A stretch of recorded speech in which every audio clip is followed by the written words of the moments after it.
Okay, now you mentioned your book, Presentation Skills Masterclass. So tell us a bit about it, and also tell us a bit. A lot of people don't know that you also have an interview show yourself, and tell us about that as well.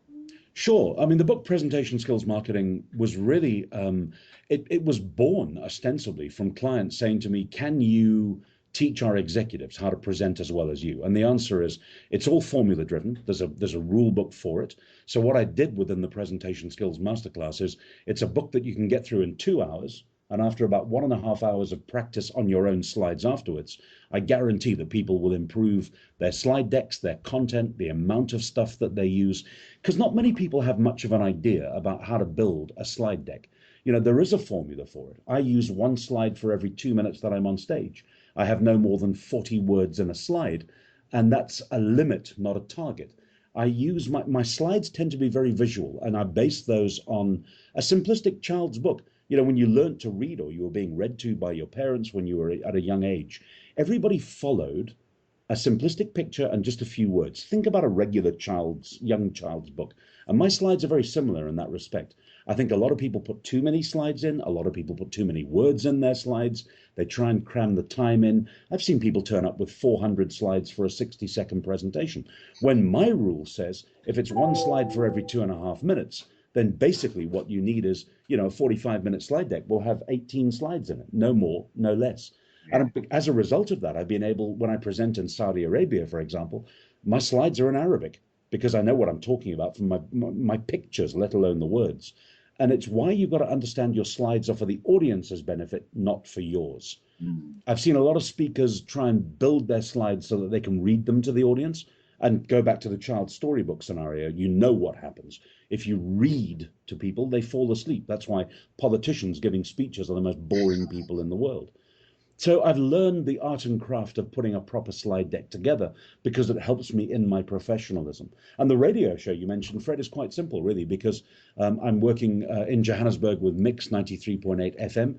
It's a smallish station, 180,000 listeners, but I've developed a 15-minute show called In Conference with Michael Jackson, where I interview over Skype like this the kind of people that I've met on my travels around the world. So they're leaders, they're authors, they're multimillionaire business people, and I bring them in as my guest. And what I do with that show, it's great that it goes out live on Mix, but Mix is also live streamed, so people can listen to it all over the world. And I also take a podcast. And what I do is I link the podcast to my own website or my portal, if you will, theothermichaeljackson.com. And I send it to my guests because they're building it into their websites and they're using it for their own marketing and their own kind of stuff. So we extend the length of the radio show by cross marketing it. And again, this is hashtag relentless marketing. So we use it for live broadcasts, for podcasting, for it's a lazy way of writing a blog, let's be honest, really, as well. But it also keeps the content on my website fresh at a Right. continuous level. And the audience, the guests that I have on my show become another spread form for me. It's like birds carrying a seed off and planting a tree somewhere else. And I love doing it. I mean, I love radio. I love this kind of stuff because it's theater of the mind. And I don't know, maybe I was just lucky. Maybe I tend to be a natural presenter. But a bit like you, Fred, I'm better on radio than I am on TV. I mean, it's people tell you when you're on television, oh God, you were great. And my son said to me after my first television appearance, the only person who ever told me the truth, he was about 14 years old, and I went home and I said, what did you think of my TV thing? And he went, Dad, you're shit. Because I don't look good on television, but I've got a voice, a great face for radio. That's the description. A bit like you and I, Fred. Okay, so there's the young people now coming out now. What advice do you have for them? They want to be speakers. I think an awful lot of people think it's a great life and it's really glamorous. In the next 7 days, I've got 6 hotel nights. I'm traveling to the UK and to the Middle East. And that sounds phenomenal. Don't get me wrong, it's a great business to be in. You get to that level over a long period of time. It's taken me 15 years to become an overnight success. We get people knocking on the door all the time going, I think I could be a speaker. I've seen a couple of great speakers. I'd love to do that kind of thing. It is one of the hardest, loneliest professions in the world. And my advice to anyone is don't think you're going to get a fast ticket to success and riches and international travel. Put the spade work in. Go and speak at Toastmasters first. Go and work with the Professional Speakers Association.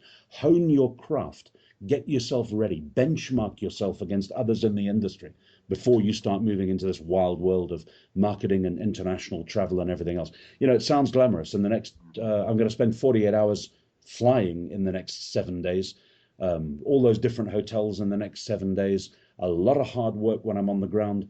4:30 in the morning departures, getting to bed at midnight because I'm at the banquet with the client the night before.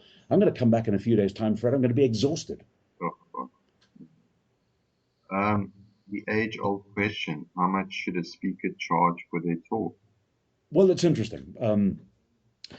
In the new level of looking at where speakers are charging at the moment, if you've been through Toastmasters, you're able to command fees of around 8,000 Rand or up to 8,000 Rand a talk.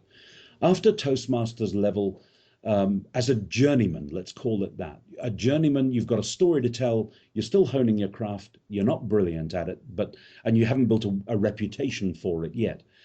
Between 8 to 15,000.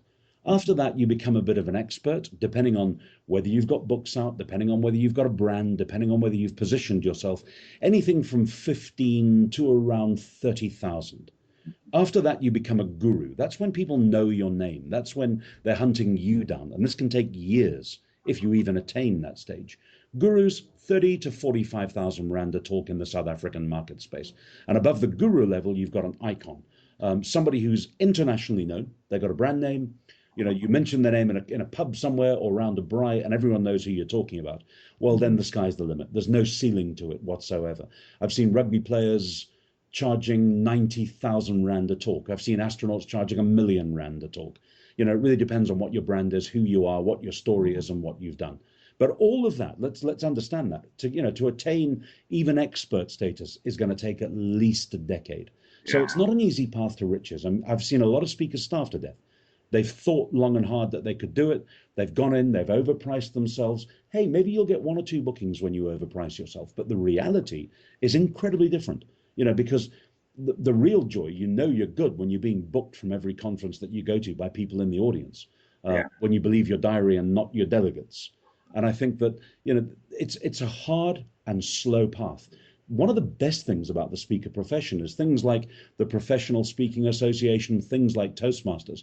There's a concept of not a competitive landscape in this industry, but more of a collaborative landscape. People help each other, and that's unusual in any industry or any context or any job. But it's a nice thing that we have in our industry. As you mentioned, you're a very busy guy. So what do you do when you have time to unwind? What do you like doing to relax? Relentless marketing, hashtag relentless marketing. But seriously, I just had a weekend off that was rare. My wife bought me a metal detector for my birthday last year. And I go and I metal detect on old historical sites, mainly in Transvaal. My wife calls it vacuuming the Veld, and she thinks it's absolutely ridiculous. So my last weekend cost me a couple of grand in fuel and hotel bills, and I found 4 bullets and an old coin. The total value of my finds was about 6.50 Rand. So it cost me a lot of money, but I had a lot of fun doing it. Only because it's so different from what I normally do. Please understand, Fred, that my life is driven by the speaker business. I live it, I sleep it, I breathe it, I work it. On the plane, when I fly out on Qatar Airways this afternoon over to Doha and on to Manchester, I'm looking to who I'm sitting next to. I'm collecting business cards. I'm marketing. I'm speaking about, hey, there could be a conference somewhere. And it's just a silly thing. It's kind of a disease, an obsession. Hashtag relentless marketing. Got it. Okay, final question. How can people connect with you or book you as a speaker? Easiest way is go to the website, theothermichaeljackson.com. I've got an instant form on there that's picked up on.